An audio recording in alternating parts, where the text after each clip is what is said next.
Okay, hello everybody. Today I'm going to be presenting my presentation on the impacts of fentanyl smuggling and distribution both in Tampa and globally. By me, Aiden Cupio.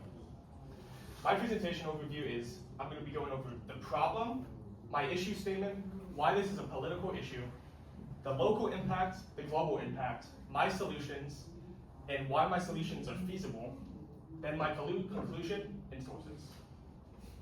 So why is this an issue? Are any of you familiar with how big the lead on a pencil is? Well, believe it or not, but fentanyl is actually, the lethal amount of fentanyl to take to die is smaller than that lead. Yes, kind of crazy, because that is like the smallest object you usually use in a day-to-day scenario. So, of course, this creates an issue because this leads to a public health crisis, as multiple people are overdosing without knowing, as both fentanyl is that small of a lethal dose, but it is also scentless, and also you cannot tell when you are taking it in. So this causes a public health crisis in the United States, where there is a massive increase in the amount of people overdosing from synthetic opioids like fentanyl, and also some others like methadone. This is also an issue as the way fentanyl comes into the United States is a lapse in border security and law enforcement, as there are many ways that fentanyl is being distributed that is a failure by the government and also other governments in allowing it into the country. And the last one is a disagreement amongst the government on how to deal with the issue of fentanyl in the government, and like how to deal with people who have taken fentanyl, whether or not to prosecute them as victims or to prosecute them as a criminal. My issue statement. Fentanyl's increasing presence in the United States has created political tensions and debates between public health measures, border security, and policymakers divided on solutions. And as you can see here from this statistic, nearly 72% of Americans blame the federal government for the fentanyl crisis, along with blaming drug dealers, Mexico, China, and other doctors and people addicted to fentanyl. So nearly everyone is being blamed for the crisis of fentanyl. So why politics and not any other economic or health lens? I chose politics as my lens as it kind of covers all of the other topics through economics and also health, as the government decides on policies related to health and funding that goes towards the fentanyl crisis, as well as border security and law enforcement, which they decide policies on that, on who to let in, what to let in. And then also criminal justice and policy making disagreement.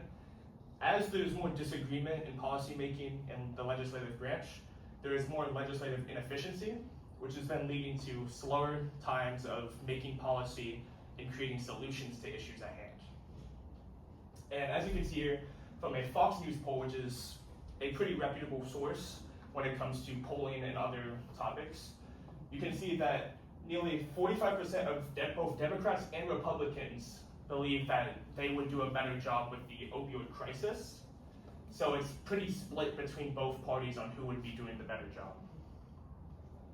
So what is the local impact here in Tampa? Well, recently, nearly a year ago, 25 people, as you can see here, were arrested in the Tampa metropolitan area for possession of fentanyl and the intention to distribute fentanyl. Amongst just these 25 people, which there are more in Tampa that are still out on the loose, there was enough fentanyl collected to kill nearly 60,000 Floridians alone, just in this small little break in the case. So as you can see, this is consuming local resources and political resources, which could be going towards other issues in Florida or in Tampa, like homelessness or other drug abuse issues, but instead we're having to worry about catching the people distributing the drugs and other issues like that. And now, why is this a global issue? So globally, there's been an issue with political connections, as recently with the fentanyl crisis, there's been political tensions between both the United States, Mexico, and China, as they are trying to figure out how to deal with the fentanyl crisis. And recently, there's been a President Trump has tried to use the fentanyl crisis as a means to support tariffs on other countries to try and prevent fentanyl from getting into the United States, and has created a sort of trade war between these countries, creating harm with political tensions. And then, as you can see here, this is where fentanyl is being concentrated. As you see, the United States is the largest concentration of fentanyl, but there's also a large amount of fentanyl being concentrated in other countries around the world. And then this is, right here, is where fentanyl is getting into countries like North America and also Mexico and the United States, and how it's getting into the United States through Mexico and Canada. So what are my solutions? My solutions are an increase in legislative efficiency by creating more of a united solution on the threat of fentanyl. This is by creating bills and laws providing support for recovery rather than just criminalizing those who are affected by fentanyl and other issues such as that. And then also to increase efforts of trafficking fentanyl from outside of the United States.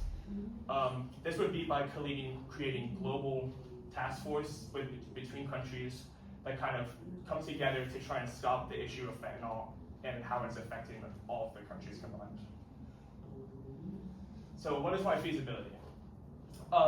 Already there has been an increase in outside of the United States efforts of trying to stop fentanyl, as China and Mexico have made significant steps to try and curb the fentanyl production and trafficking, as both of them have made it illegal to both possess and sell fentanyl in their countries, and also have increased border security to try and stop it from leaving their borders.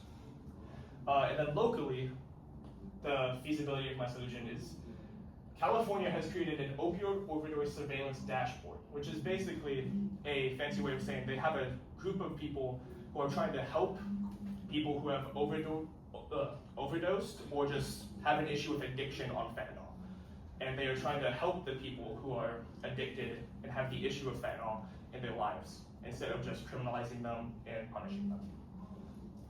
In conclusion, there needs to be global cooperation. There needs to be more initiatives such as the California data-driven programs with opioid overdose. And then there needs to be a higher legislative effort and sustained challenges to the fentanyl crisis to try and stop it where it begins, but also after it's been distributed and taken. Here are my sources. Thank you.